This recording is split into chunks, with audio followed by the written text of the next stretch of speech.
정치권 소식입니다. 방송 4법을 강행 처리하려는 야당에 맞서 국민의힘이 신청한 필리버스터가 오늘 5박 6일 만에 끝날 전망입니다. 우여곡절 끝에 방송 4법이 본회의를 통과하지만 이번 주 이진숙 방통위원장 후보자 검증과 다른 당론 법안 처리가 맞물리며 여야 대치는 계속될 것으로 보입니다. 손효정 기자입니다. 지난 25일 본회의에 방통위법 개정안이 상정된 뒤 방송 4법에 대한 무제한 토론 필리버스터는 엿새째 진행되고 있습니다. 24시간마다 필리버스터 강제 종료와 법안 처리가 반복되고 있는데 방송 4법 중 마지막 법안인 교육방송공사법, 이른바 EBS법은 오늘 오전 중 본회의를 통과할 전망입니다. 한국교육방송공사법 일부 개정 법률안 대안을 상정합니다. 추경호 의원 등 108인으로부터 무제한 토론 요구서가 제출되었으므로 무제한 토론을 실시하겠습니다.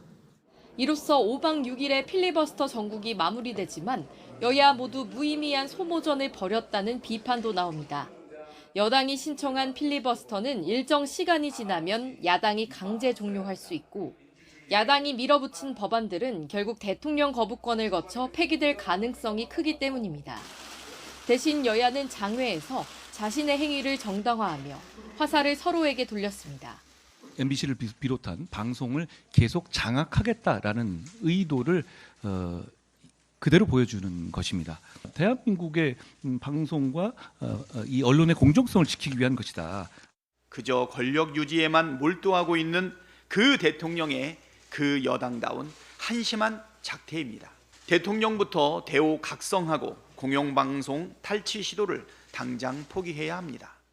이례적인 3일 연속 청문회와 현장 검증까지 진행했던 과방위는 여야 입씨름 끝에 이진숙 방송통신위원장 후보자에 대한 인사청문 보고서 채택을 미뤘습니다. 결과 보고서를 채택하지 않고 또 탄핵으로 마무리된다면 그것은 민주당이 민생을 철저히 외면한 것이라고밖에 볼 수가 없습니다. 이런 것이 이재명 전 대표님의 먹사니즘이냐고. 일일이 열거하기도 힘들 정도로 부적격 사유가 쌓이는 자, 이진숙 후보자입니다. 부적격을 명시한 채택도 아닙니다. 그냥 수사기관으로 보내야 합니다. 청문 절차 시한이 지나 윤석열 대통령이 재차 국회에 청문 보고서 송부를 요청할 것으로 보이는데 여야 이견이 워낙 커 결국 국회 동의 없이 입력을 강행할 거란 관측이 우세합니다. 민생 법안을 둘러싼 여야 갈등도 현재 진행형입니다. 이번 주 목요일 본회의에서 노란봉투법과 민생회복 지원금 법안을 강행 처리하겠다는 민주당에 국민의힘은 또다시 필리버스터 맞대응을 검토하고 있습니다. YTN 손효정입니다. 국회 정무위원회는 오늘 전체 회의를 열고 티몬 위메프의 판매 대금 정산과 환불 지연 사태 책임론에 대한 현안 질의를 진행합니다. 티몬 위메프의 모기업인 큐텐의 구영배 대표와 류광진 티몬 대표, 류화현 위메프 대표 등이 참석 의사를 밝힌 것으로 알려져 출석 여부에 관심이 쏠립니다. 이 밖에 이복현 금융감독원장과 한기정 공정거래위원장, 금융위원회 등의 주요 관계자들도 참석해 이번 사태의 피해 규모와 정부 대책 등을 보고할 예정입니다. 티몬 위메프 정산 지연 사태가 2달 가까이 정산을 미루는 관행에서 시작됐다는 지적이 나오고 있죠. 위메프 대표는 물론 직원들 역시 정산 미지급 사태를 미리 알고 있었던 정황이 확인됐습니다. 황보혜경 기자의 단독 보도입니다. 직원들이 황급히 떠난 위메프 본사 사무실은 이제 피해자 몇 명만이 지키고 있습니다. 자리마다 수첩들이 널브러져 있는데 회사의 위기 상황이 고스란히 담겼습니다. 류화현 위메프 대표방에서 발견된 수첩입니다. 한국 이커머스 시장에서 위메프의 상황이 암 3기 수준이라고 비유했습니다. 최소 금액으로 현재까지 온 것, 답이 없는 상황이란 내용도 눈에 띕니다. 정산 지연 사태가 수면 위로 떠오르기 전 이미 내부적으로 논의했던 내용도 확인됐습니다. 지난 9일 회의에 참석했던 직원들 수첩 곳곳에 정산대금 미지급 이슈가 적혀 있습니다. 대형 입점업체 미지급 액수가 500억 원이란 내용도 담겼는데 금융당국이 추산한 위메프 미정산 액수와 비슷한 규모입니다. 대부분 임기들 수첩을 그냥 눈으로 볼 수 있으니까 보니까 처음부터 정산 이슈 그게 한 명 두 명이 아니고 정산 이슈를 논의한 뒤에도 할 수 있는 딜은 이번 주에 다 하기, 선택형 쿠폰은 필수인 척 안내하라고 적힌 메모도 발견됐습니다. 계속 매출을 내려는 조치로 보이는데 판매자들은 미지급 사태 직전까지 각종 할인 쿠폰 등을 남발했다며 분통을 터뜨립니다. 지금 쿠폰이 이렇게 막 붙어서 매출이 막 올라가는 거예요. 7월에 최고였다. 이거는 희대의 사기급이다. 이렇게 생각이 안 드는 거예요. 2022년 말 티몬의 자본 총계는 마이너스 6,386억 원, 지난해 말 위메프의 자본 총계는 마이너스 2,398억 원으로 자산보다 부채가 많은 자본 잠식 상태입니다. 이미 지난 4월 회계감사에서 재무 건전성에 대한 우려가 나왔지만 당국이 아무런 조치도 하지 않았다는 목소리도 나옵니다. 이미 플랫폼 업계의 이런 상황은 예견돼 있던 일입니다. 결제되면 바로 입장원천에서 결제해주면 이런 크레임을 막을 수 있습니다. 2달 가까이 정산을 미루는 관행이 돌려막기 사태로 이어진 만큼 개선을 촉구하는 목소리에 힘이 실립니다. YTN 취재진은 사실 확인을 위해 위메프 대표에게 수차례 통화를 시도했지만 연락이 닿지 않았습니다. YTN 황보혜경입니다. 티몬과 위메프는 기업 회생을 신청했습니다. 회원들의 피해를 최소화하기 위해서라고 밝혔는데요. 법원은 조만간 대표이사 등을 상대로 회생에 이르게 된 경위를 신문할 전망입니다. 김다현 기자입니다. 정산 지연 사태로 환불 대란을 일으킨 티몬과 위메프가 서울회생법원에 기업회생을 신청했습니다. 두 회사는 입장을 내고 계속된 언론 보도로 거래가 끊기고 판매자들이 빠르게 이탈하면서 현금 흐름이 급격히 악화했다고 밝혔습니다. 그러면서 악순환을 막고 판매자와 소비자 피해를 최소화하려고 한다며 회생 신청 이유를 설명했습니다.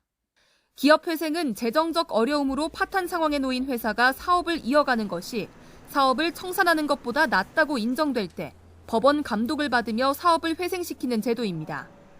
법원은 두 회사의 신청서를 검토하고 대표자 신문 등을 거쳐 회생이 필요한지 판단할 전망입니다. 두 회사는 법원의 보전 처분과 포괄적 금지 명령 신청서도 제출했는데 신청이 받아들여질 경우 회생 개시에 대한 결정이 있을 때까지 법원 허가 없이 자산을 처분하거나 채무를 변제하는 행위가 금지되고 강제 집행도 불가능해집니다. 두 회사는 또 법원이 회생 절차 개시를 보류하고 기업과 채권자들이 자율적으로 협의하도록 지원하는 자율 구조조정 지원 ARS도 신청했습니다. 일반적으로는 회생 신청을 하고 한 달 안에 개시 여부가 결정되지만 ARS에 돌입할 경우 최장 3개월도 걸릴 수 있습니다. YTN 김다현입니다.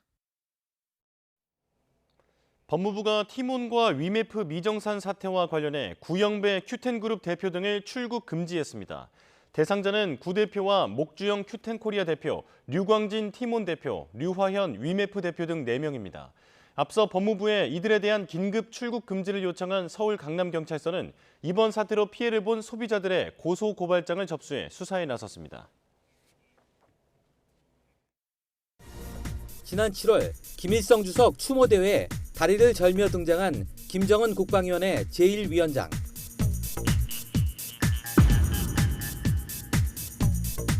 김정은은 키 170에서 172cm에 몸무게 90에서 120kg의 고도 비만으로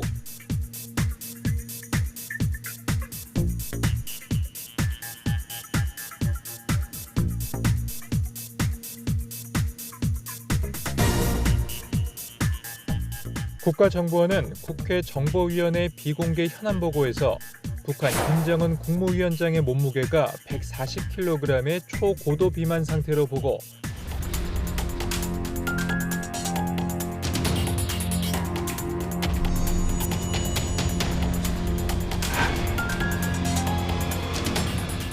어린 김주애에 대한 국민 반응을 의식해서 선전 수위 및 대외 노출 빈도를 조정하면서도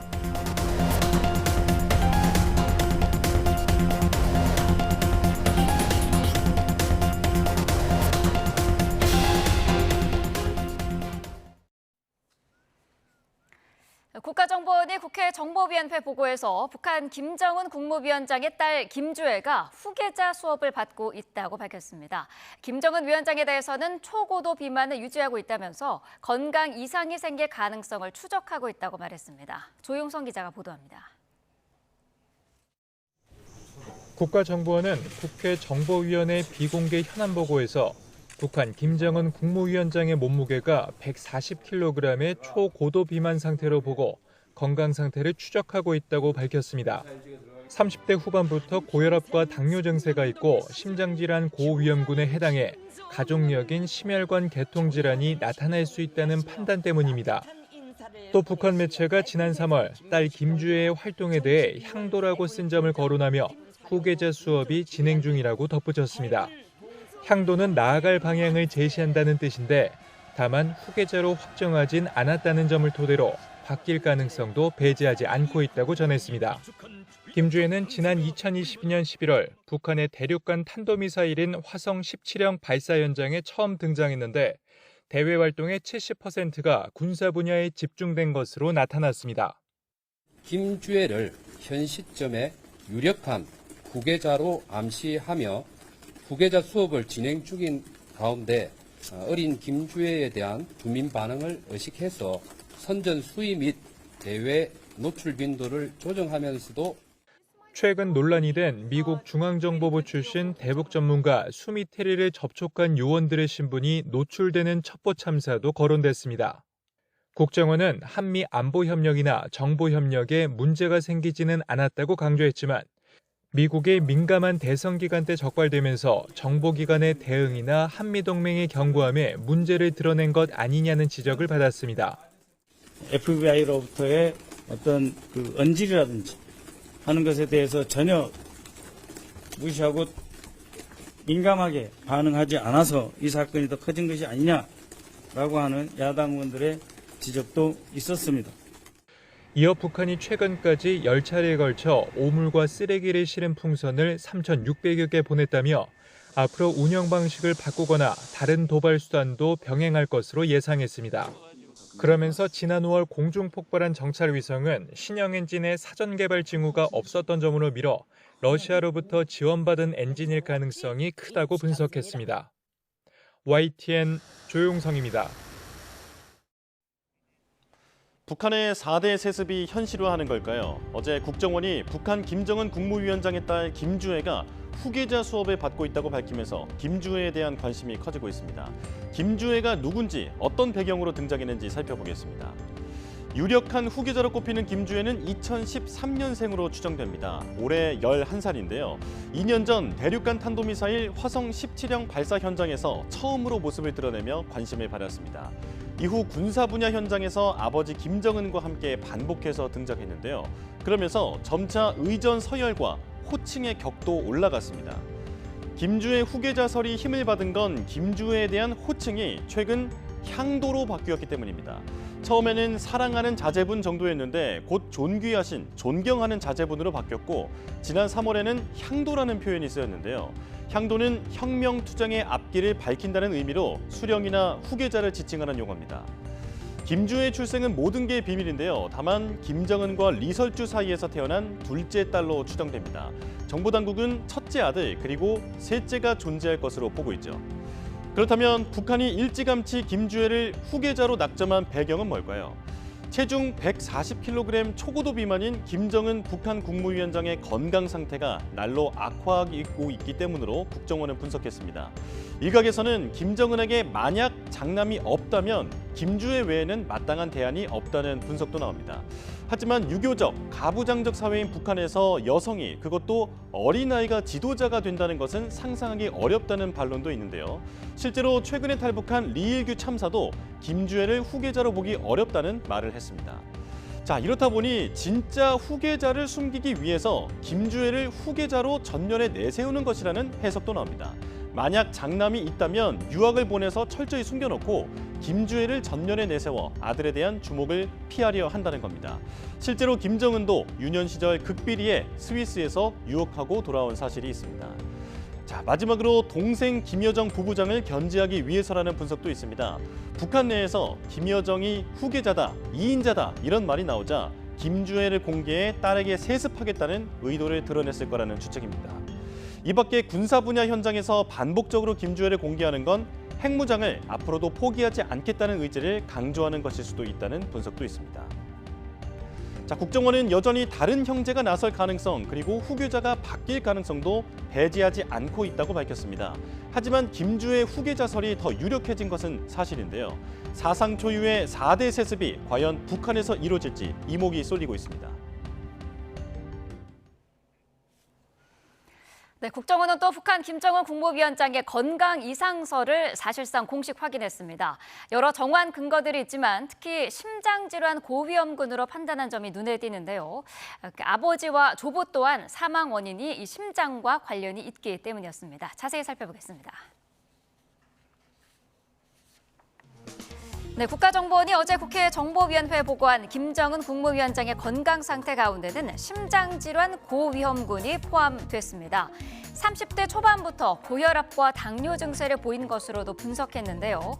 현 건강 상태가 개선되지 않을 경우 가족력인 심혈관계 질환이 나타날 가능성이 있다면서 면밀히 추적하겠다고 말했습니다. 과거 김정은 위원장의 선대 건강 상태는 어땠을까요? 앞서 북한 정권을 열고 50년 가까이 통치해온 일대 김일성 주석, 82살이 되던 해인 1994년 갑작스레 사망 소식이 전해져 한반도가 한때 큰 긴장에 빠졌었죠. 당시 북한 당국은 김일성 주석이 심장마비로 숨졌다고 발표했습니다. 그를 이어받은 2대 김정일 국방위원장은 이후 25년 가까이 북한을 통치하다가 2011년에 숨졌는데요. 당시 북한 당국은 김정일 위원장이 야전 열차 안에서 중증 급성 심근경색이 발생했고 심장성 쇼크가 겹쳤다고 밝혔습니다. 위대한 용도자 김정일 동지께서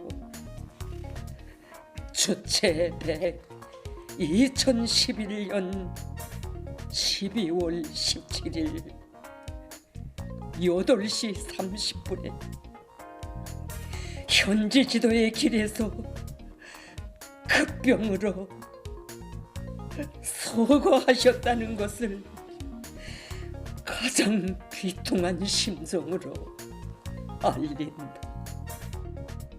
네, 두 선대 모두 사망 원인이 이 심혈관계 질환과 연관돼 있는 셈인데요. 이런 이유로 김정은 위원장의 심장과 관련한 건강 상태 보고가 더 관심을 끈 것으로 보입니다. 특히 국정원은 김정은이 기존에 복용하던 약제가 아닌 다른 약제를 찾는 동향이 포착됐다고도 밝혔죠. 이 때문에 계속해서 조명되고 있는 이른바 샛별 여장군 김주애를 향한 관심도 커져가고 있습니다.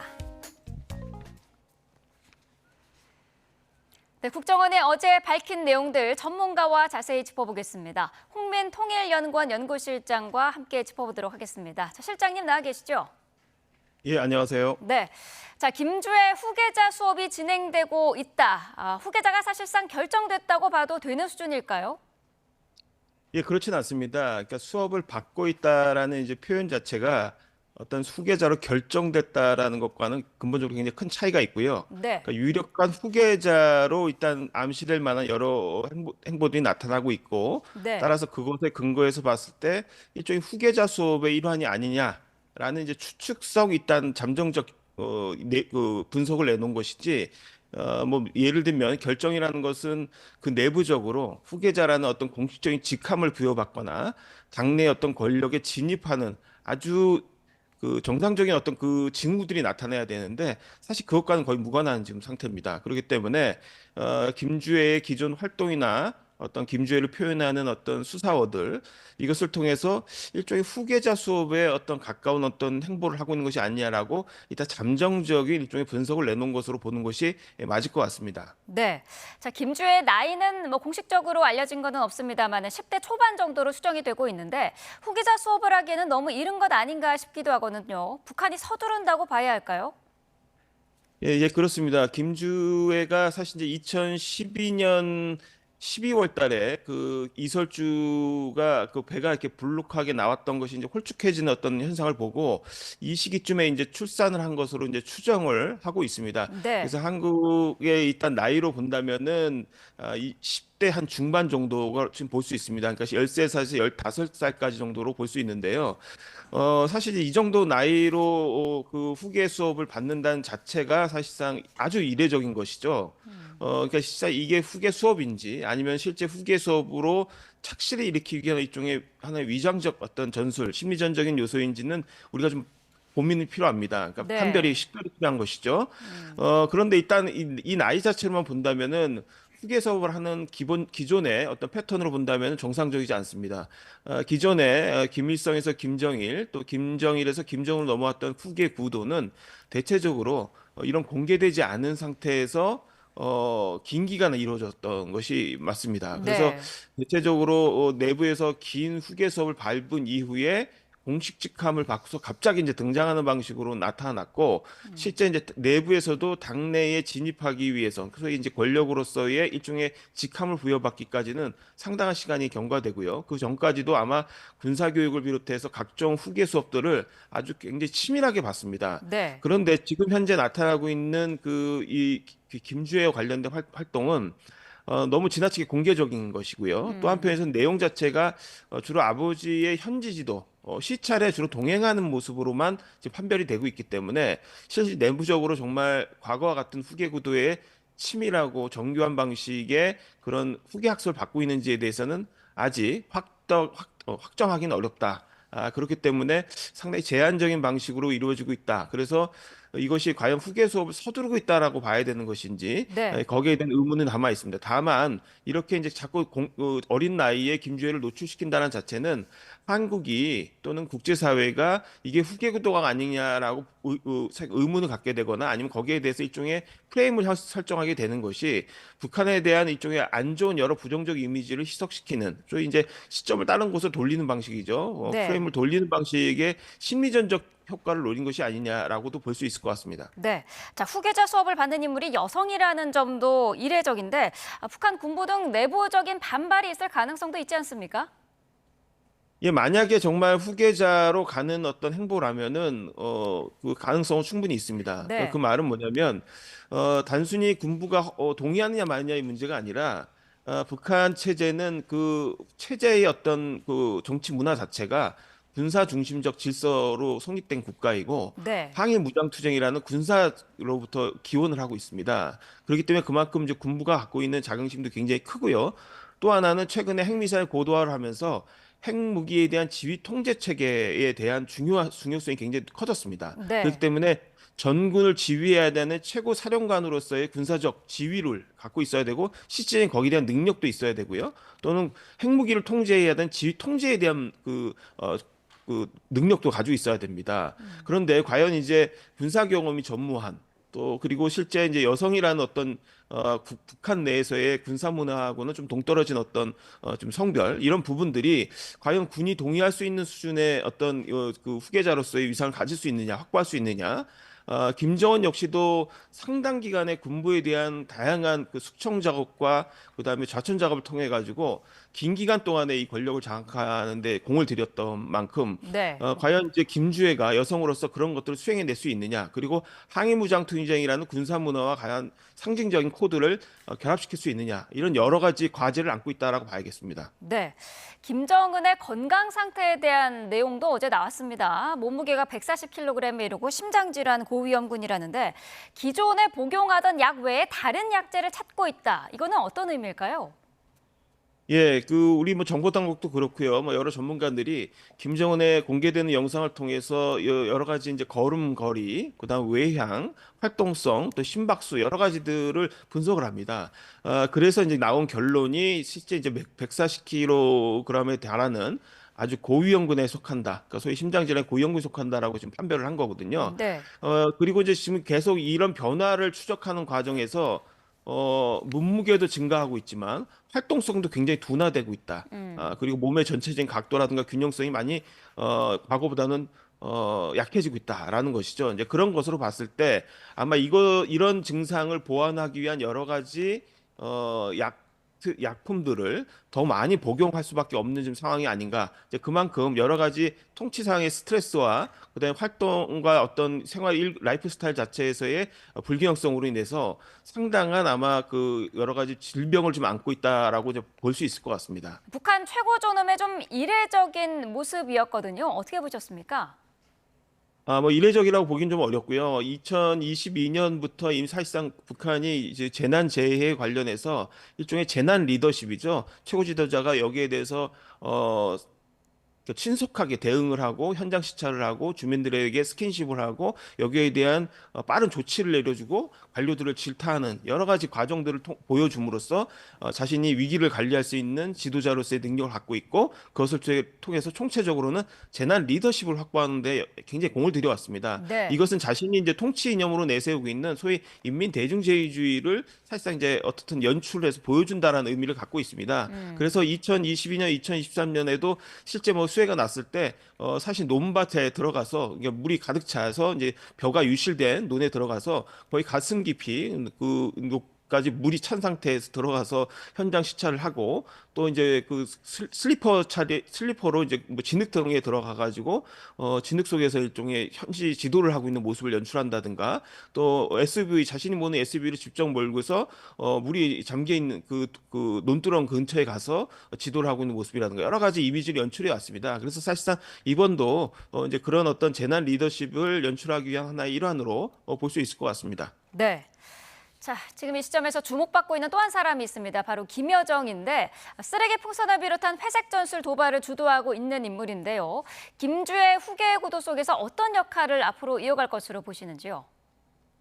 예, 지금 현재 김여정은 김정은의 사실상 전반의 통치 활동을 코디네이터하는 아주 중요한 보조자 역할을 하고 있습니다. 그러니까 네. 보조자라기보다는 그 측근으로서 사실상 굉장한 위상을 갖고 있다고 볼 수 있습니다.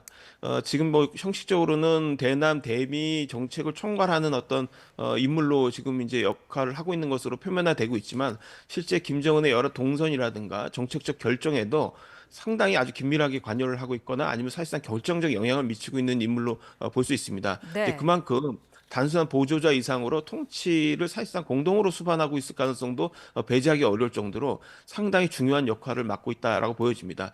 따라서 최근에 어떤 쓰레기 풍선을 보낸다든가 이런 일련의 행동도 군부에서 단독 결정하기 어려운 부분들 또는 특정 어떤 권력 부서에서 단독으로 결정해서 수행하기 어려운 부분들에 대해서 과감히 지시를 내릴 수 있을 정도의 그 방향을 설정할 수 있을 정도의 위상을 갖고 있다. 그래서 향후에도 아마 김정은이 지금 현재 추진하고 있는 대남 전략이라든가 대미 전략, 또 대내적인 어떤 대민 행보라든가 이런 부분에서도 김여정이 주요한 코디네이터 역할을 하면서 아마 활발하게 활동량을 아마 내려갈 것으로 보여지고요. 네. 특히 이제 이것도 김주의 어떤 활용을 어떻게 할 것이냐, 네. 김주혜를 어떻게 통치 활동에 적극적으로 활용할 것이냐의 측면에서도 아마 이 김여정의 여러 가지 코디네이터 역할이 상당히 크게 작용할 것으로 보여집니다. 네. 자, 국정원은 또 북한이 최근 중단거리 전력 강화에 집중하고 있다라는 분석을 했습니다. 미국이 아닌 대남 위협을 각인시키려는 의도일까요? 어떻게 보시는지요? 예, 뭐 크게 북한의 미사일 활동은 뭐 세 가지 정도로 볼 수 있습니다. 하나는 대미 억제력이 우선입니다. 어쨌든 네. 미국에게 한반도에 주둔하고 있는 미군이든 아니면 주일 미군이든 아니면은 본토에 있는 미군이든 간에 거기에 맞는 사거리를 자신들이 준비하고 있고 가지고 있다라는 것을 과시함으로써 미국에 대한 억제력을 과시하는 게 1차적인 목적이 있습니다. 그리고 이제 두 번째는 최근에 한미 또는 한미일의 안보 협력이 강화되면서 상당한 훈련량이 증가가 있었습니다. 그러니까 소위 이제 한미 연합훈련 또는 한미일 연합훈련의 양이 상당히 증가했습니다. 그 역대급을 이미 넘어선 지는 오래됐고요. 상반기에만 거의 40여 개 넘는 한미 연합훈련이 있었습니다. 그러니까 북한이 여기에 대해서 어떻든 대응 훈련을 해야 되는 부분들, 대응 네. 어떤 준비를 해야 태세를 갖춰야 되는 부분 이런 측면에서 강력하게 자신들이 어떤 무기를 증명하고 보여주는 어떤 그 행보를 하고 있다라고 이제 볼 수 있을 것 같고요. 그 세 번째는 뭐 하여튼 미국 대선을 앞두고 최대한 자신들이 무기를 보도하는 역량을 최대한 발휘해서 미국에게 향후에 태도 변화, 소위 이제 협상 자체의 어떤 부분에서 비핵화 접근이 아니라 위협 감소라든가 핵 군비 통제와 같은 다른 방식의 협상 구도를 일종의 전환을 유도하기 위해서 미국에 대한 강력한 메시지를 장기적으로 보내기 위한 어떤 무기 실험이다 이렇게 볼 수 있을 것 같습니다. 네. 자, 그러면 마지막으로 앞으로 북한의 도발 유형이라든지 남북 관계 어떻게 전망하시는지요? 예, 뭐 단기적으로 본다면 일단 8월 10일까지 파리 올림픽이 있습니다. 올림픽 기간에 대체적으로 도발을 하지 않는 것이 일반적인 지금 패턴입니다. 네. 예, 사실 도발을 감행할 경우에는 엄청난 그 국제사회 비난이 이루어질 가능성이 높기 때문에 일단 피할 것으로 보여지지만 8월 들어서 UFS죠. 을지 프리덤 쉴드를 통해서 역사상 처음으로 한미 간의 핵작전 연습이 시행됩니다. 이제 아마 이거는 이미 연초부터 예고돼 있었던 훈련이기 때문에 아마 북한도 여기에 대해서 굉장히 많은 비난을 해왔기 때문에 여기 아마 대응하는 일련의 자신들의 어떤 대응 행보를 준비하고 있을 것으로 보여집니다. 이것이 이제 일종의 미사일 도발이 될지 아니면은 일련의 어떤 훈련성 개념이 될지 여러 가지 아마 대응 카드를 준비하고 있을 것으로 보여지고요. 네. 아마 미국 대선 11월에 대선을 앞두고 아마 자신들의 전략 무기에 있어서 가장 상징적인 행보가 될 수 있는 어떤 이정표, 소위 이제 무기를 과시하는 어떤 이정표를 강하게 아마 표출할 가능성이 높다 이렇게 보여집니다. 네, 알겠습니다. 자, 오늘 말씀 여기까지 듣도록 하겠습니다. 홍민 통일연구원 연구실장과 함께했습니다. 오늘 말씀 감사합니다. 네, 감사합니다. 국가정보원은 수미테리 미국 외교협회 선임연구원이 미국 정부에 신고하지 않고 우리 정부를 위해 일한 혐의로 기소된 사건과 관련해 한미 동맹 훼손은 일절 없다고 강조했습니다. 국회 정보위원회 여야 간사는 브리핑에서 한미 정보 협력에도 크게 문제가 없고 오히려 확대되고 있다는 보고를 국정원으로부터 받았다며 이같이 밝혔습니다. 또 북러가 포괄적인 전략적 동반자 관계 조약을 체결한 것을 두고 두 나라 관계 전반을 획기적으로 격상시키는 법적 토대를 마련하는 것으로 판단했지만 다만 군사동맹인지 여부는 밝히지 않은 것으로 전해졌습니다. 군정보요원의 신상과 개인정보 등 기밀을 유출한 혐의를 받는 국군정보사령부 소속 군무원에 대해 구속영장이 청구됐습니다. 군 소식통에 따르면 군 검찰은 해당 사건을 수사 중인 국군 방첩사령부의 신청을 받아들여 군무원 A씨에 대해 구속영장을 청구했습니다. 정보사 해외 공작 담당 부서에서 일하는 A씨는 한국 정보기관과 전혀 관계없는 것으로 신분을 위장하는 블랙 요원 정보 등을 유출한 혐의를 받는 것으로 알려졌습니다. 네, 지금 시각 8시 32분 지나고 있습니다. 오늘 날씨 어떨지 뉴스업 날씨 스튜디오 연결해서 알아보겠습니다. 윤수빈 캐스터. 네, 기분 좋은 화요일 아침 날씨 앤 키워드입니다. 먼저 오늘의 키워드부터 살펴볼까요? 바로 밤더위와 불면증입니다. 연일 무더위가 밤낮을 가리지 않고 있습니다. 지난 밤 사이에도 속초에는 이틀째 초열대야가, 그 밖에 전국 곳곳으로는 열대야가 이어졌는데요. 끈적한 밤더위에 잠에서 자주 깨시는 분들 많을 것 같습니다. 열대야로 인한 불면증을 극복하기 위해 자기 전 찬물로 샤워를 하면 체온이 내려가면서 잠이 더 잘 온다고 생각하기 쉬운데요. 하지만 이는 혈관과 근육의 급격한 수축을 일으켜 더욱 많은 열을 발생시킵니다. 찬물보다는 잠들기 1~2시간 전쯤 미지근한 물로 샤워를 하면 근육이 이완되면서 숙면을 취하는 데 더욱 도움이 되겠습니다. 네, 열대야에 이어서 낮에는 폭염이 기승이라고요?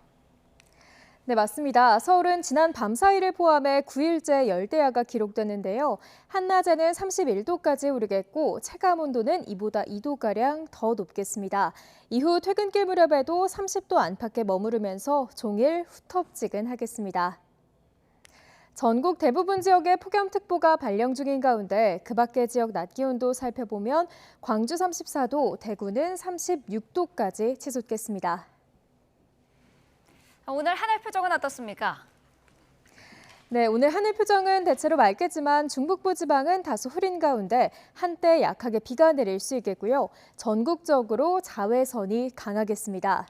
당분간 폭염과 열대야는 계속되겠고 다가오는 금요일에는 수도권과 영서에 또 한 차례 비가 내릴 전망입니다. 오늘도 즐거운 하루 보내세요. 지금까지 날씨 앤 키워드의 윤수빈이었습니다.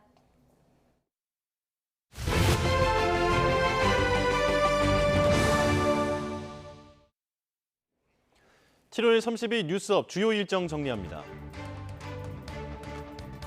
금융감독원이 별도 검사반 6명을 서울 강남구 큐텐 테크놀로지 본사에 투입합니다. 검사반이 현장에서 상품 배송 관련 자료를 확보하면 티몬 사태와 관련한 환불 절차가 빨라질 것으로 예상됩니다. 국회 정무위원회가 전체 회의를 열고 티몬 위메프의 판매 대금 정산과 환불 지연 사태 책임론에 대한 현안 질의를 진행합니다. 큐텐 구영배 대표와 류광진 티몬 대표, 류화현 위메프 대표 등이 참석 의사를 밝혔습니다.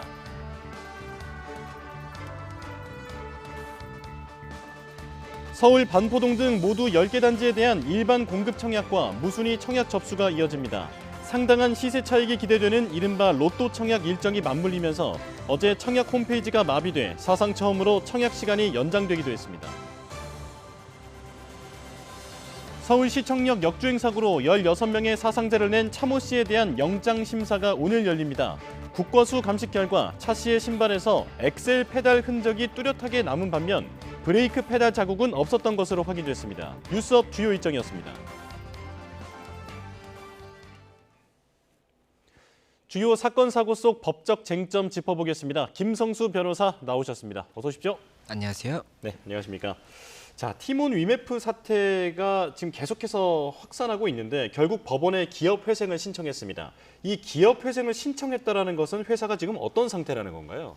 예, 기업 회생이란 제도를 일단 설명을 드리겠습니다. 네. 이게 채무자 회생 및 파산에 관한 법률에서 이 회생이나 파산에 대한 이 제도가 이제 명시가 되어 있는데 기업 회생 같은 경우는 이 재정적 어려움으로 인해서 파탄에 이제 직면하는 회사가 있지 않습니까? 이 회사에 대해서 채권자, 주주 등의 이해관계인이 법률 관계를 일부 조정을 해서 회생을 도모하기 위해서 이렇게 신청하는 것이 회생제도라고 할 수가 있는 것이고 예. 이 부분이 이제 청산을 하는 청산 같은 경우에는 회사의 재산을 다 이제 환가한 다음에 금액으로 환가한 다음에 이것을 채권자들한테 나눠주는 것인데 이것보다는 기업이 계속해서 운영하는 이 계속적 가치가 더 크다고 할 때 회생이 이루어지는 것이어서 이 회생에 관해서는 일단은 굉장히 재정적으로 어려운 상황이고 다만 이 부분 지금 이 재정적 어려움이 이제 지나고 나면 회사가 계속되는 것이 채권자에게도 더 이익이 있다라고 판단되는 경우에 인가가 되는 그런 절차라고 볼 수가 있습니다. 아, 그러니까 어떤 법적으로 재산을 처분한다거나 이런 거라기보다는 채권자와 지금 좀 협의를 해봐라.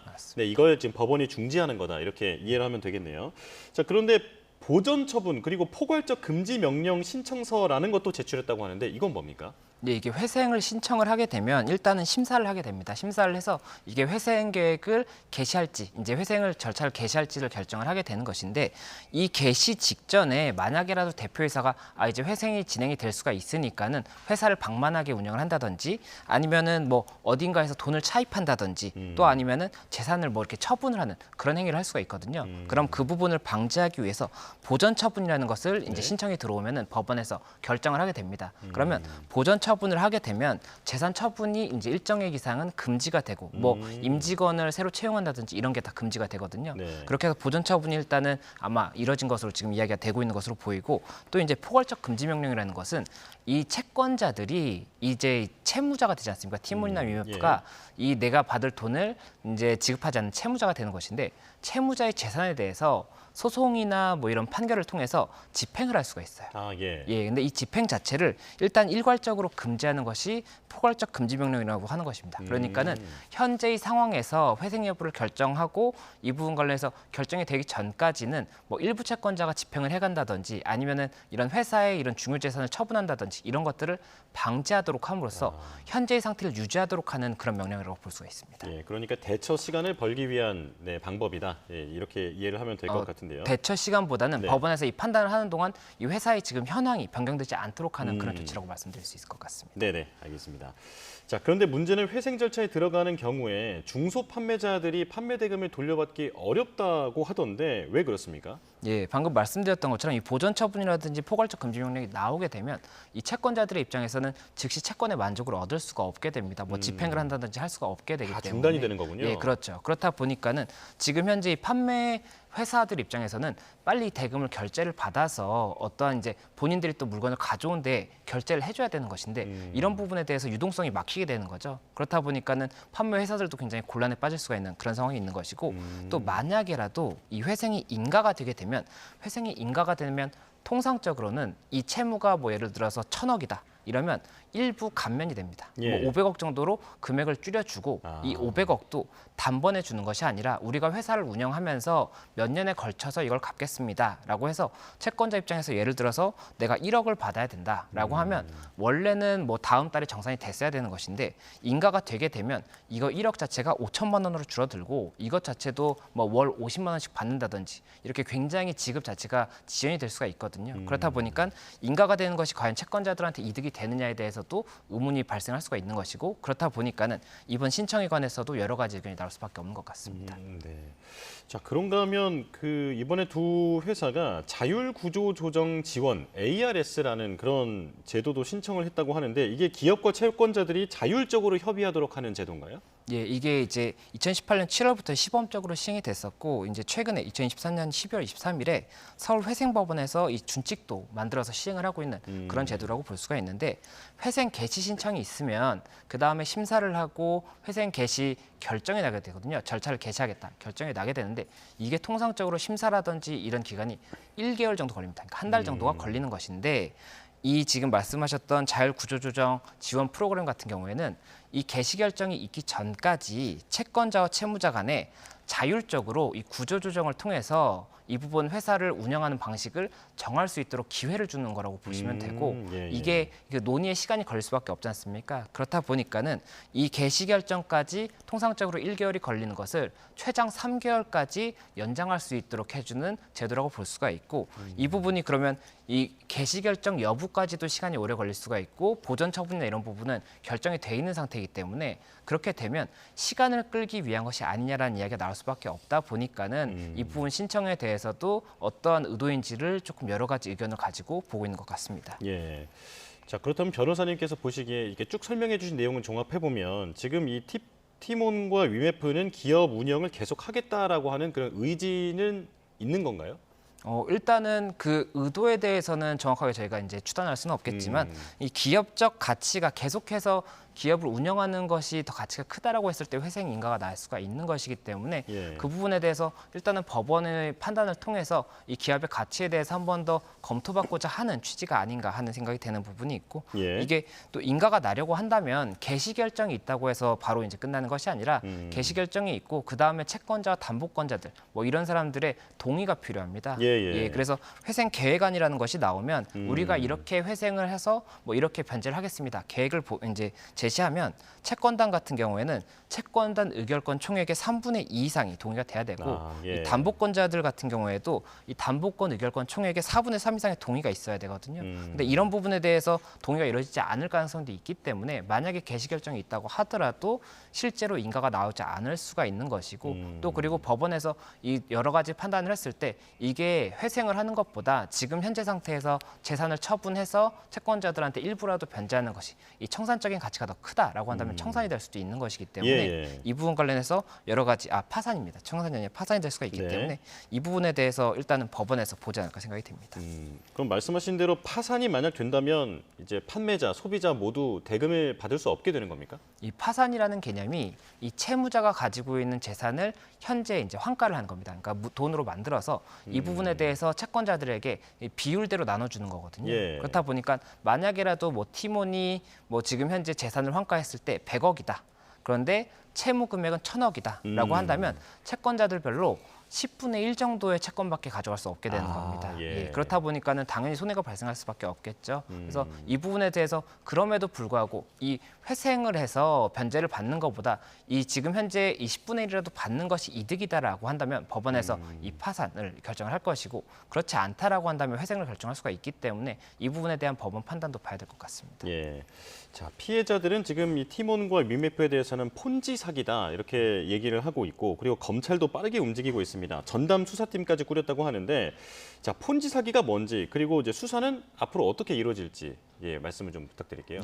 일단 이 폰지 사기라는 것이 이 돈을 이제 뭐 이렇게 투자를 하면은 몇 퍼센트의 이익을 돌려주겠다라든지 아니면 돈을 투자하면 몇 퍼센트 정도 싸게 구매할 수 있다 이런 취지인 것을 이제 홍보를 하는데 실질적으로는 이 사업의 구조 자체가 돈을 돌려막기만 하는 구조라는 거죠. 그러니까 이게 내가 어떠한 뭐 돈을 투자를 받는다든지 뭐 이렇게 하면 이 부분을 내가 어떻게 수익을 내고 그 수익에서 일부를 반환을 하겠다라고 한다면 이 사업은 계속해서 이제 영위가 될 수가 있어요. 그런데 돈을 돌려막기를 한다라고 한다면 계속해서 남의 돈으로 이걸 막고 있는 거기 때문에 언젠가는 이 돈을 맡긴 사람의 돈을 돌려주지 못하는 시점이 발생을 하거든요. 그렇게 되면은 이 부분은 처음부터 돈을 돌려줄 능력이나 의사가 없는 것으로 볼 수가 있기 때문에 폰지 사기가 될 수가 있는 것입니다. 그렇기 때문에 지금 현재 폰지 사기 이야기가 나오는 것이고 지금 같은 경우에는 이 사기의 구성이 된다라고 한다면 아마 방향성이 판매를 이제 하게 되면 소비자가 구매를 하게 되지 않습니까? 어떤 물품을 구매를 하면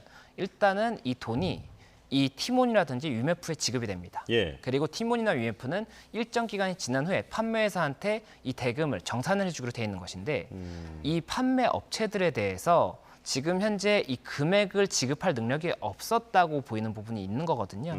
예, 그렇다 보니까는 지급할 능력이나 의사가 없음에도 불구하고 물품을 전달하게 함으로써 손해를 끼치게 되면 이 부분은 사기가 될 수 있기 때문에 예. 현재 그 부분이 검토가 되는 것으로 보이고 또 횡령이나 배임의 시도 일단은 지금 이야기가 되고 있기 때문에 횡령 배임에 대해서도 수사가 이루어지지 않을까 생각이 됩니다. 예. 폰지 사기, 그러니까 한마디로 말하면 폭탄 돌리기 수법의 뭐 사기다, 좀 이렇게 이해를 하면 좋을 것 같습니다. 자, 그렇다면 만약에 지금 말씀해 주신 상황이라면 소비자들 그리고 판매 업체들은 대금을 받기 어려운 지금 그런 상황이 되어 가는 것 같습니다. 자, 만약에 피해 보전을 받지 못하게 된다면 이 피해자들은 어떤 방법이 있습니까? 민사소송 같은 게 있나요?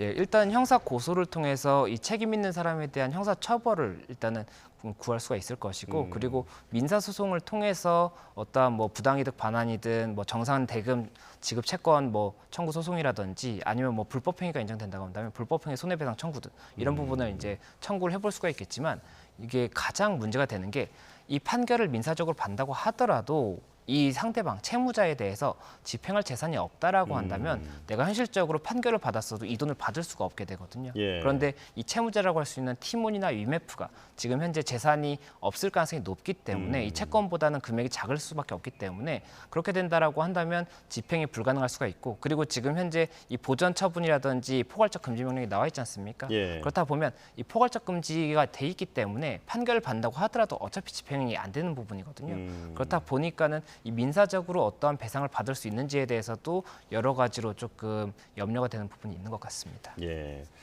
자, 지금 이제 그렇다면 이제 이 사건에 대해서 좀 정리 멘트가 필요할 것 같은데요. 이커머스 생태계 전반에 대한 정비가 필요하다라는 지적이 많이 나오고 있는데 어떤 점을 어떻게 보완해야 할까요? 예, 전 현재 이커머스의 구조를 이제 간단하게 말씀드리면 소비자가 이 이커머스 사이트에서 물품을 구매를 하면 이게 이 물품을 구매한 판매자한테 직접 지급이 되는 것이 아니라 이 이커머스 업체에 일단 지급이 되는 겁니다. 그리고 이 이커머스 업체가 물품 대금을 뭐 며칠이나 뭐 길게는 몇 개월 이후에 이제 판매업체에 지급을 하는 것인데 이 부분에서 지금 지급을 해야 되는 판매업체에 대해서 대금이 지급이 안 된 것이거든요. 그렇다 보니까는 이게 왜 발생을 했느냐?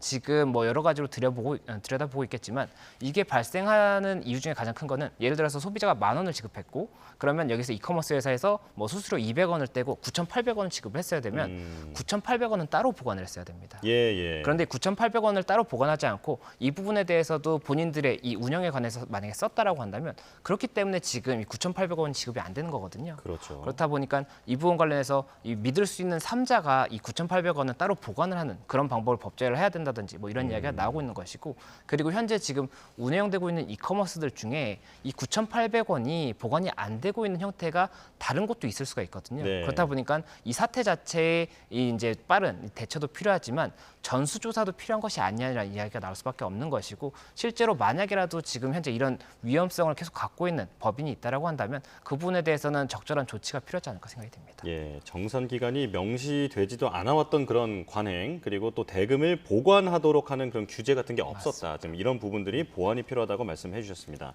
자, 이제 다음 사건 아주 짧게 좀 살펴볼 텐데요. 최근에 그 시청역 앞에서의 그 급발진을 이제 주장하는 이제 사망 사고가 있지 않았습니까? 자, 지금 그 가해자로 보이는, 그러니까 가해자의 이 운전자 지금 가속 페달에 그 발자국이 나왔다고 하더라고요. 신발에서요. 만약 그렇다면 이제 운전자 과실을 입증하는데 큰 증거라고 볼 수 있습니까? 예, 일단 경찰에서는 이 부분이 굉장히 중요한 증거라고 이야기를 하고 있는 것 같습니다. 그래서 신발 자국이 어떠한 취지인 것이냐면 이 저희가 엑셀을 페달을 밟았다고 해서 다 신발 자국이 나오는 것이 아니라 이 엑셀 페달을 밟은 상태에서 사고라든지 큰 충격이 있을 경우에 이제 이 자국이 나온다고 하는 거거든요. 그렇다 보니까는 그 사고 당시에 충돌 당시에 엑셀을 밟은 것이 아니냐라는 이야기가 나오다 보니까는 그 부분 관련해서 좀 중요한 증거가 나왔다. 지금 경찰에서 이렇게 보고 있는 것 같습니다. 알겠습니다. 자, 바쁘게 두 가지 사건 짚어봤습니다. 김성수 변호사와 함께했습니다. 고맙습니다. 고맙습니다.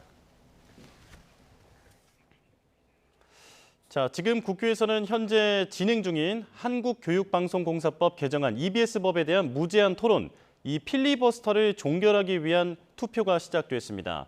자, 어제 야당이 무제한 토론 종결 동의 안건을 제출한 지 24시간이 지난 상황인데요. 자, 투표 결과 만약 필리버스터가 종결되면 곧바로 EBS법 표결이 진행되게 됩니다. 현재 의석 분포상으로 보면 야당이 단독 표결로도 국회 통과가 가능한 상황인데요. 지난 5박 6일 동안 이어진 방송 4법 모두 국회 문턱을 넘게 되는 그런 결과로 이어지게 됩니다. 자, 지금 현장 모습을 보고 계신데요. 자, 한국교육방송공사법 개정안, EBS법에 대한 무제한 토론, 필리버스터를 종결하기 위한 투표가 진행되고 있습니다. 자, 어제 야당이 이 종결 동의 안건을 제출했고 24시간이 지난 상황이기 때문에 지금 표결이 진행되고 있는 거고요. 이 상황에서 필리버스터가 이렇게 종결이 되면 곧바로 EBS법 표결이 진행되게 됩니다. 현재 의석 분포상 야당이 단독으로도 국회 통과가 가능한 상황인데 이렇게 되면 5박 6일 동안 이어진 방송 4법에 대한 필리버스터도 모두 종료가 되고 방송 4법은 모두 국회 문턱을 넘게 됩니다.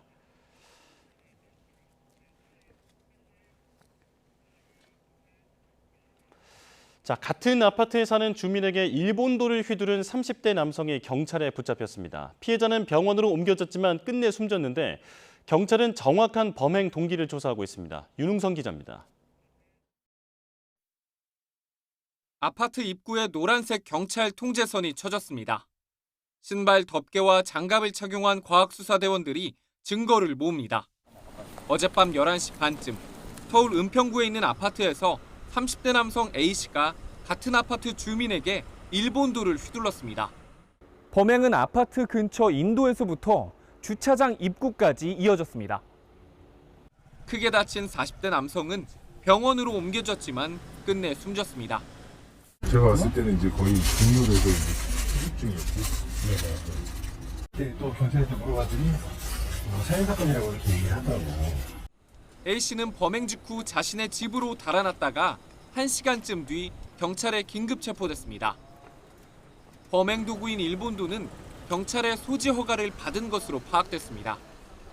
경찰은 범행 당시 A씨가 음주나 약물을 복용한 상태는 아니었다고 밝혔습니다. 이들은 같은 아파트 입주민이지만 현재까지 특별한 친분 관계는 확인되지 않았습니다.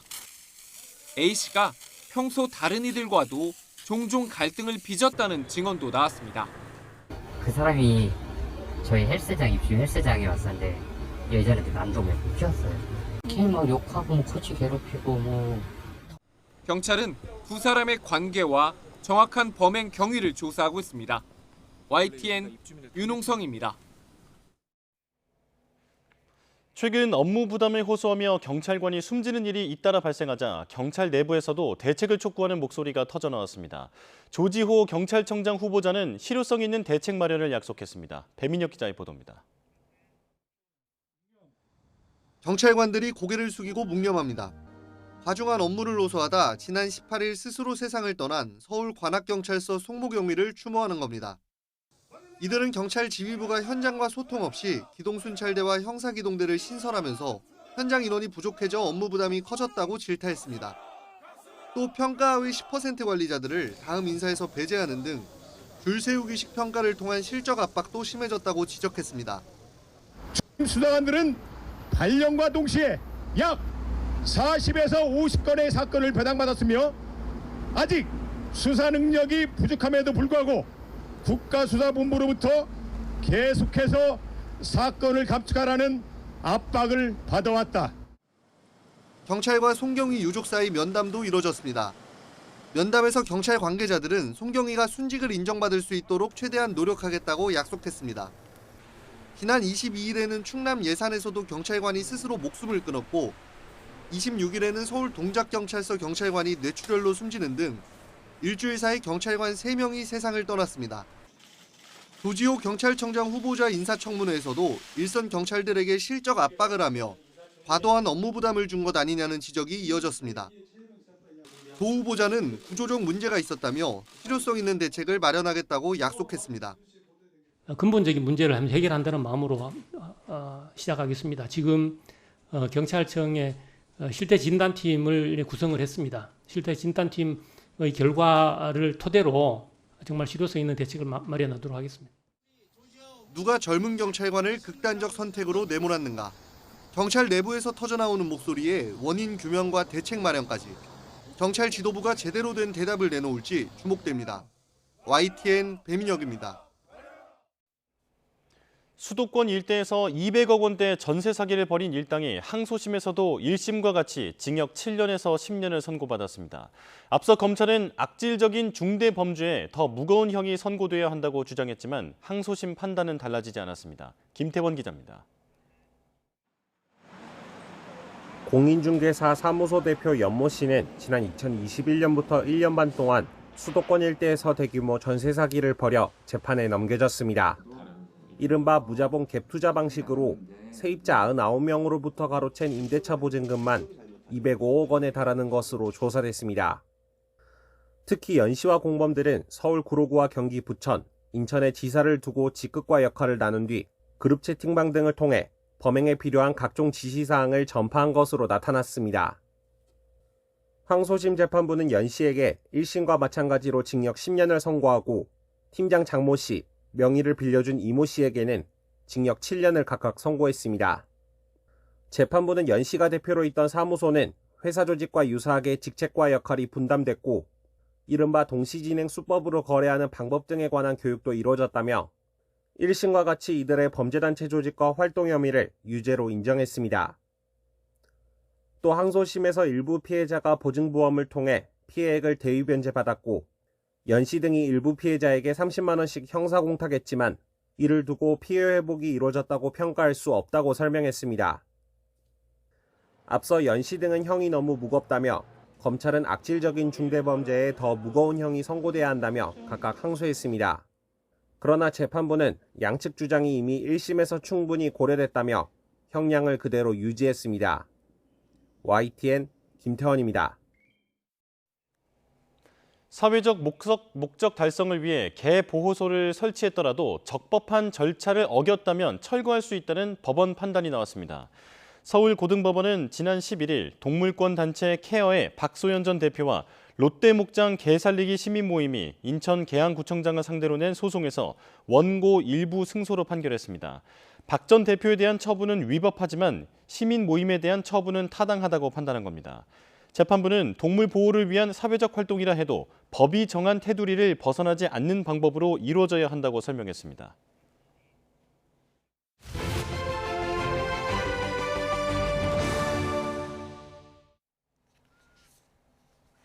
어제 청약 홈페이지 접속이 마비되면서 한국부동산원이 급기야 접수 마감 시간을 연장했죠. 당첨되면 큰 시세 차익이 기대되는 아파트 청약이 동시에 진행되면서 접속자가 몰렸기 때문인데요. 청약홈에 접속하는 게 로또라는 말까지 나올 정도였습니다. 최도희 기자가 보도합니다. 한국부동산원의 청약홈 홈페이지가 멈춘 건 주택 청약 신청이 시작되는 오전 9시부터였습니다. 무려 200만 명이 넘는 청약 신청자가 몰리면서 접속이 지연됐고 신청자들이 겪은 불편은 이만저만이 아니었습니다. 청약 신청을 하기까지 3시간이 넘게 기다렸다는 사례도 있었습니다. 얘기를 하다가도 갑자기 또 접속이 돼서 절차를 진행하면 또다시 페이지가 잘못됐다는 오류가 또 나오고 다시 또 그래서 처음부터 얘기를 다시 시작해야 되는 또 문제가 생겼거든요. 그래서 도저히 너무 불편해서 안 되겠다 싶어서 고객센터에 전화했더니 아예 전화 자체를 안 받더라고요. 한국부동산원은 오후에는 접속 지연 사태가 해소될 것으로 내다봤지만 접속 지연은 오후까지 이어졌고 부동산원은 급기야 청약 접수 마감 시간을 늘리기로 했습니다. 이에 따라 원래 오후 5시 반까지였던 청약홈 접수 마감 시간을 밤 11시까지로 연장했고 동탄역 롯데캐슬 무순위 청약은 이튿날까지 하루 더 접수 기한을 늘리기로 했습니다. 이렇게 접속자가 폭주한 건 서울 반포동 레미안 원펜타스를 비롯해 청약 수요자들의 관심을 받는 수도권 단지 3곳 등 모두 10개 단지가 같은 날 청약 접수를 했기 때문입니다. 특히 시세 차익이 수억 원에서 최대 20억 원에 달하는 이른바 로또 청약이 가능한 단지들의 청약 일정이 몰린 탓이 컸습니다. 실제로 최근 수도권 청약 열기는 뜨거운 상황. 공급 부족 우려까지 번지며 이번 달 수도권 아파트 평균 청약 경쟁률은 100대 1에 육박했는데 인터넷 청약이 도입된 2007년 이후 월간 기준으로는 역대 두 번째로 높은 수치를 기록했습니다. YTN 최두입니다. 나 홀로 사는 1인 가구 비중이 지난해 또 역대 최대치를 갈아치웠습니다. 10가구 중 1가구는 65세 이상 홀로 사는 노인 가구로 나타났습니다. 보도에 오인석 기자입니다. 통계청은 지난해 1인 가구 수가 1년 전보다 32만 7천 가구가 증가한 782만 9천 가구로 집계됐다고 밝혔습니다. 전체 가구에서 차지하는 비중은 35.5%로 가장 높았습니다. 결혼이 줄고 고령화로 혼자 사는 가구가 늘며 1인 가구는 계속 역대 최대치를 경신하고 있습니다. 다만 증가율은 둔화하는 모습입니다. 1인 가구 연령대별 비율은 20대 이하가 18.6%로 가장 높았고 60대와 30대가 뒤를 이었습니다. 65세 이상 고령 인구가 늘면서 지난해 10가구 중 1가구는 고령자 혼자 사는 것으로 나타났습니다. 고령자 1인 가구는 213만 8천 가구로 전체 일반 가구 중 9.7%였습니다. 65세 이상 내국인 고령 인구는 총 950만 명으로 전년 대비 5%, 45만 명 증가했으며 이는 서울시 인구 939만 명보다 큰 숫자입니다. 지난해 국내 총 인구는 5,177만 명으로 3년 만에 증가했습니다. 내국인은 감소세가 이어졌지만 외국인이 큰 폭으로 늘었습니다. 내국인 수는 2021년 이후 3년째 내리막인데 지난해에는 4,984만 명으로 10만 명이 더 줄었습니다. 반면 상주 외국인은 194만 명으로 18만 명이 늘었습니다. 중국과 베트남 국적만 100만 명에 이릅니다. 지난해 다문화 가구는 41만 6천 가구로 1년 전보다 1만 6천 가구가 증가했고 한부모 가구는 전체 가구의 6.8%인 149만 3천 가구로 1,000 가구가 감소했습니다. YTN 오인성입니다. 대선 후보직에서 물러난 조 바이든 미국 대통령이 마지막 과업으로 대법원 개혁을 강조하고 나섰습니다. 트럼프 전 대통령을 겨냥해 대통령 면책 특권을 제한하고 종신직인 대법관 임기도 기한을 둘 것을 제안했습니다. 워싱턴 권준기 특파원입니다. 56년 전 연임을 포기했던 린든 존슨 대통령 기념도서관에선 바이든 대통령. 임기가 6개월 남은 가운데 대법원 개혁을 마지막 과업으로 내세웠습니다. 종신제인 대법관 임기를 18년으로 제한해 대통령이 2년마다 한 명씩 임명하자고 제안했습니다. In fact, the United States is the only major constitutional democracy that gives lifetime seats in their high court. Term limits would help ensure that the court membership changes with some regularity. 또 대법원이 트럼프 전 대통령 면책 특권을 인정한 건 잘못이라며 대통령도 죗값을 치러야 한다고 강조했습니다. The president is accountable in the exercise of the great power of the presidency. We're a nation of laws, not kings and dictators. 사실상 대선 후보인 해리스 부통령도 신뢰의 위기에 직면한 대법원은 개혁이 필요하다며 의회가 개헌에 나설 것을 촉구했습니다. 대법원의 낙태권 폐기 판결 이후 아이오와가 낙태 금지법을 시행한 22번째 주가 된 가운데 해리스는 여성의 선택권을 되찾겠다고 약속했습니다. 1 in 3 women of reproductive age in America lives in a state with a Trump abortion ban. When I am president of the United States, I will sign into law the protections for reproductive freedom. 해리스의 러닝메이트 경쟁이 본격화하면서 성소수자인 피트 부티지지 교통부 장관을 강력히 미는 목소리가 커지고 있다는 보도가 나왔습니다. 42살인 부티지지가 러닝메이트가 되면 세대 교체 이미지를 더욱 부각할 수 있다는 겁니다. And he kept his promise on tax cuts for the rich. And if you want to know what a second Trump term would be like, I would start by looking at those rare promises that he actually managed to keep. 하지만 중도층 표심을 공략하기에는 우주조종사 출신인 마크 켈리 상원의원이 가장 유리할 거라는 관측도 나오고 있습니다. 워싱턴에서 YTN 권준기입니다. 네타냐후 이스라엘 총리가 로켓 공격으로 어린이 10여 명이 숨진 현장을 찾아 가혹한 대응에 나설 것이라고 강조했습니다. 하지만 현장에 모인 시위대뿐만 아니라 국제사회는 확전 대신 조속한 휴전을 촉구하고 있습니다. 이경화 기자입니다. 지난 주말 벌어진 로켓 공격 현장을 찾은 베냐민 네타냐후 이스라엘 총리. 숨진 어린이 12명을 기리며 공격을 자행했다고 지목한 헤즈볼라에 보복을 공언했습니다. הם הילדים של כולנו. ומדינת ישראל לא תעבור ולא יכולה לעבור על כך לסדר היום. תגובתנו בוא תבוא והיא תהיה קשה. 하지만 현장에 모인 시위대는 네타냐후 총리의 책임을 묻고 있습니다. 민간인 피해가 갈수록 커지고 있지만 휴전 협상은 여전히 이렇다 할 성과를 내지 못하고 있기 때문입니다. הילדים שלנו נלחמים, איפה הילדים שלו? שיגיד, שיסביר, מר ביטחון, עליק ביטחון. 팔레스타인 무장정파 하마스는 네타냐후 총리가 휴전 협상에 새로운 조건을 내밀며 합의를 지연시키고 있다고 주장했습니다. 이스라엘 정부가 사실이 아니라고 반박했지만 국제사회는 이번 사태 이후 중동에서의 확전 가능성을 우려하고 있습니다. beitragen, denn wenn es zu einem Flächenbrand kommt, wenn es zu einem weiteren Krieg in der Region kommt, dann leiden alle Menschen in der Region noch viel mehr. Und genau das müssen wir. 긴장이 이어지는 가운데 이스라엘군 9명이 팔레스타인 수감자 학대 혐의로 구금되는 일도 벌어졌습니다. 피해 수감자는 큰 상처를 입어 병원에 이송됐는데 학대가 여러 건 발생했다는 의혹도 나온 상황입니다. 하지만 이스라엘 정부 강요를 포함한 우익 시위대는 전쟁 영웅을 범죄자 취급한다며 군 헌병대의 수용소 조사에 거칠게 반발했습니다. YTN 이경아입니다. 영국에서 어린이를 상대로 한 최악의 흉기 난동 사건이 발생해 영국 전역이 큰 충격에 빠졌습니다.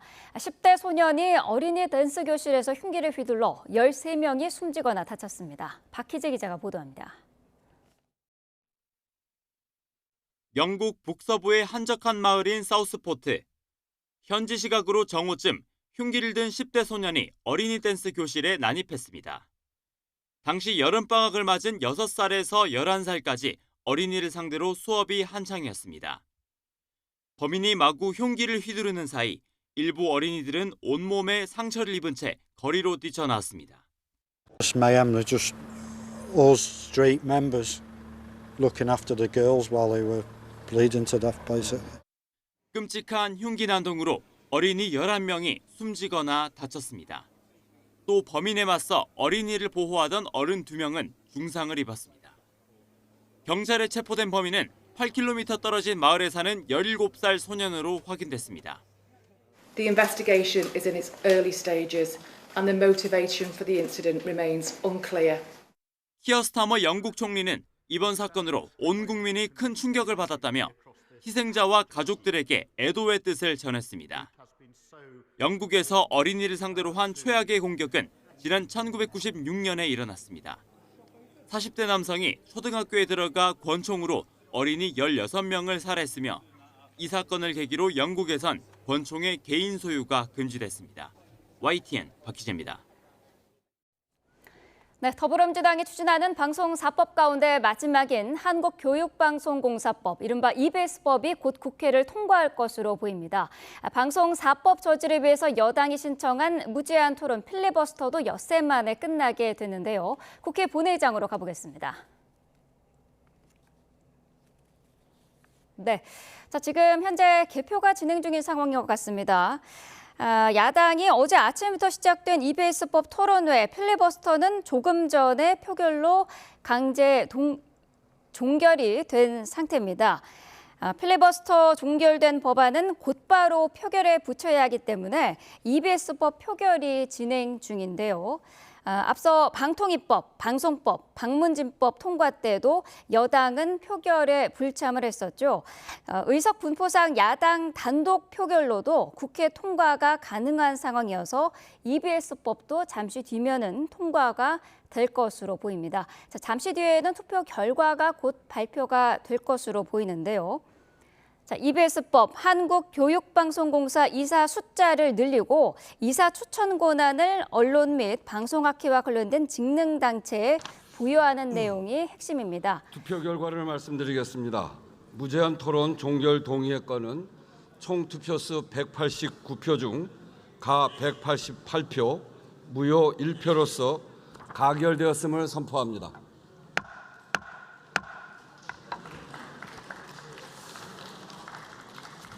무제한 토론 종결 동의가 가결되었으므로 무제한 토론이 종결되었음을 선포합니다.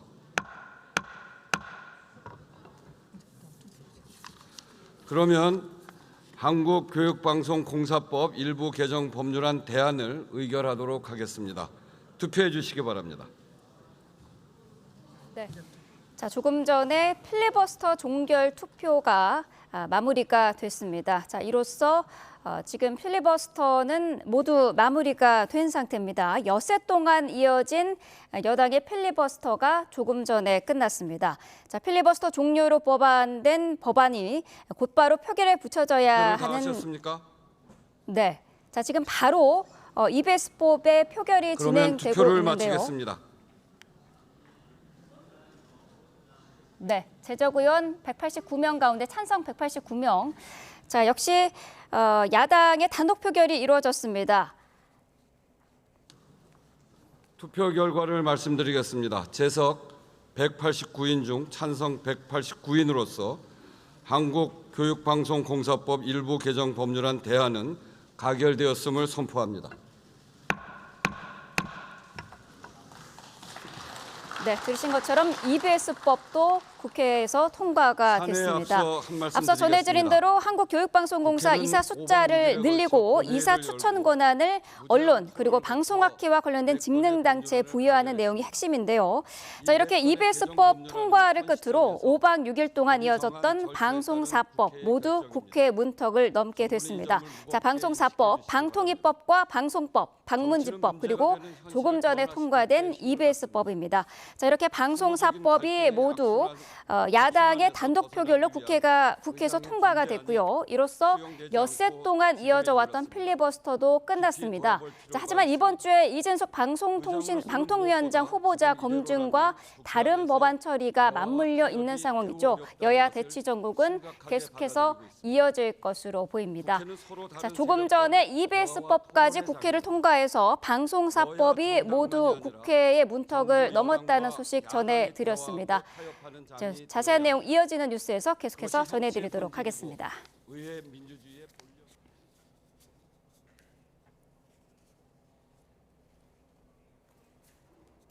네, 다음 소식 전해드리겠습니다. 지금 올림픽이 한창인 파리의 오늘 최고 기온이 36도까지 오른다고 합니다. 선수들의 건강 관리에 비상이 걸린 가운데 일부 야외 경기는 시간이 조정될 가능성도 있습니다. 보도에 유통원 기자입니다. 프랑스 남부에서 시작된 폭염이 파리를 포함한 북부 지역까지 확대됐습니다. 오늘 파리의 낮 기온은 최고 36도까지 오르고 밤사이 기온도 20도를 넘어설 것으로 보입니다. 이에 따라 야외에서 경기를 치르는 선수들의 건강이나 컨디션 관리에 비상이 걸렸습니다. 그늘막 없이 땡볕에 노출되는 관중들도 걱정스러운 상황. 올림픽 조직위원회 측은 필요에 따라선 경기 시간을 조정하겠다고 밝혔습니다. 파리시는 관광객을 위해 1,200개의 물안개 분사시설 등을 운영하고 있습니다. Paris 2024 va prendre des mesures, a déjà pris des mesures pour atténuer l'effet de ces fortes chaleurs sur, encore une fois, le public et les athlètes. 개막식 당일 철도망이 마비된 데 이어 이번엔 통신망을 겨냥한 공격이 발생했습니다. 프랑스 경찰은 전국 6개 지역에서 주요 통신사들의 광 케이블이 절단됐다고 밝혔습니다. Il faut vraiment connaître le réseau pour pouvoir y intervenir et puis sectionner, faire ce genre d'acte. 이로 인해 많은 지역에서 네트워크 접속이 지연되고 전화가 끊기는 등 피해가 발생했습니다. 다행히 파리에는 별다른 영향이 없었습니다. Whether it's water, whether it's telecom, whether it's energy, all these areas, whether it's transport, we've tried to anticipate and we put a setup in place. 주말 내내 차질을 빚었던 고속열차의 운행은 정상화된 가운데 프랑스 당국은 국자운동가 1명을 체포해 조사하고 있습니다. YTN 유통원입니다. 네, 지금 들어온 소식부터 전해드리겠습니다. 국민의힘이 방송사법에 대해서 윤석열 대통령의 제2요구권 행사를 건의하겠다라는 입장을 밝혔습니다. 추경호 원내대표는 여당의 책임을 다하기 위해 제2요구권을 건의하기로 했다고 밝혔는데요. 야당이 법안을 계속해서 밀어붙여서 악법이 시행되는 일을 막아야 한다라는 입장을 밝혔습니다. 자, 그리고 여당은 표결에 불참했고 규탄 대회에서도 제2요구권 건의를 언급했습니다. 방송사법의 필리버스터가 종료됐고 지난 5박 6일 동안의 필리버스터가 종료됐고 조금 전에 보여드린 것처럼 이 방송사법은 최종 모두 통과가 됐습니다. 자, 이제 야당은 노란봉투법 등을 강행하겠다라는 방침인데요. 이에 대해서 여당은 다시 한번 필리버스터를 예고한 상황입니다. 자, 자세한 소식은 이어서 다시 전해드리겠습니다.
개인 회사와 관련한 업무상 배임 혐의로 수사를 받은 가수 이선희 씨가 벌금형 처분을 받은 사실을 알렸습니다. 이 씨는 어제 입장문에서 개인 회사 원엔터테인먼트의 2011년부터 2022년까지 법인카드 사용 내역 가운데 일부에 대해 수사기관이 업무상 사용 증명이 어렵다고 판단해 벌금형 약식 명령을 내렸다고 밝혔습니다. 작은 것 하나에도 소홀함 없이 매사를 철저히 했어야 하는데 잘 모른다는 핑계로 놓친 것들에 대해 많이 반성했다며 이젠 가수 이선희로만 부끄럽지 않게 살겠다고 말했습니다. 다만 후크 엔터테인먼트 관련 의혹들과 관련해서는 수사기관이 강도 높은 조사를 진행했지만 문제가 없다고 봤다고 덧붙였습니다. 민희진 어두워 대표가 과거 사내 성희롱 가해자의 편에 서서 사건을 덮으려고 했다는 내용의 연예 매체 보도에 반박했습니다. 민 대표 측은 입장문을 내고 해당 사건은 지난 3월 하이브 인사위원회에서 혐의 없음으로 종결한 건이라며 이제와 다른 해석을 하는 건 부당하다고 반발했습니다.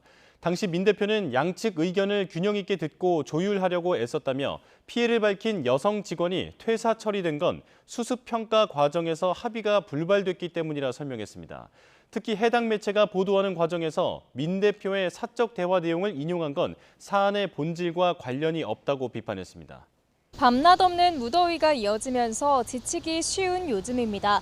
특히 속초는 밤사이 최저기온이 30도를 웃돌면서 이틀째 초열대야가 나타났고요. 서울에도 9일 연속 열대야가 나타난 가운데 한낮 기온이 31도까지 치솟겠습니다. 여기에 습도가 높아서 더위로 인한 불쾌감이 상당하겠습니다. 온열 질환이 우려되는 만큼 한낮 시간 무리한 야외 활동은 자제하시는 게 좋겠고요.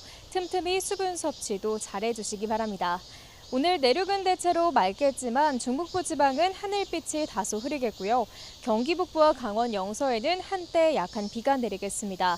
전국 대부분 지역에 폭염특보가 발령 중인 가운데 그 밖의 지역 낮 기온도 살펴보면 광주 34도, 대구는 36도까지 치솟겠고요. 습도가 높아 체감온도는 이보다 더 높게 나타나겠습니다. 당분간 폭염과 열대야는 계속되겠고 다가오는 금요일에는 수도권과 영서에 또 한 차례 비가 내릴 전망입니다. 오늘 전국적으로 자외선이 무척 강하겠습니다. 외출하실 때는 자외선 차단제를 꼼꼼히 덧발라주시고요. 모자나 양산도 챙겨 나오시는 게 좋겠습니다. 지금까지 YTN 윤수빈입니다.